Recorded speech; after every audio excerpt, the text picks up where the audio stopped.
Number కనుక observation అయితే body of mass m kg starts falling from the point 2r అంటున్నాడు. ఇక 2r నుంచి బాడీ ఫాల్ అవుతుందట. అబోవ్ ద ఎర్త్ r దగ్గర కినెటిక్ ఎనర్జీ ఎంత అంటున్నాడు. పైనుంచి కినెటిక్ ఎనర్జీ అంటే ఇక్కడ కినెటిక్ ఎనర్జీ అంటే పైనుంచి పొటెన్షియల్ ఎనర్జీ మనకి ఇక్కడ డిక్రీజ్ అవుతున్నట్టే కదా. అందుకే ఇక్కడ రాశాను నేను increase in kinetic energy is equals to decrease in potential energy. Okay, ఇక్కడ ఎక్కువ ఉంటుంది, ఇక్కడ నుంచి ఫాల్ అవుతూ ఉంటే పొటెన్షియల్ ఎనర్జీ డిక్రీజ్ అవుతూ ఉంటుంది.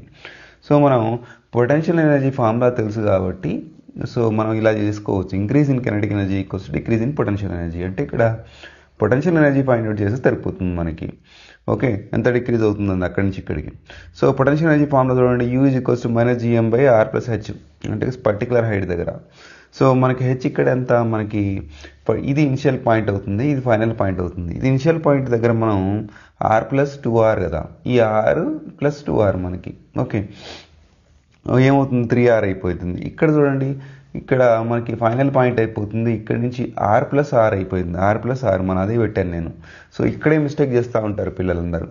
So decrease in potential energy equals to మనకి యూ ఫైనల్ నుంచి ఇనిషియల్ తీయాలి, ఇనిషియల్ నుంచి ఈ ఫైనల్ కాదు.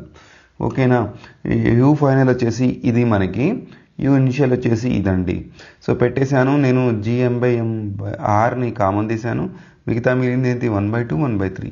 మనం చేస్తే ఏమవుతుంది 1/6 ఇంటూ ఈ వాల్యూ వచ్చేస్తుంది gmm/r. ఎక్కడుందండి మనకి ఆప్షన్ బి అనే ఆప్షన్ కరెక్ట్ ఆన్సర్ కాబట్టి మనం బి టిక్ పెట్టేయాలండి.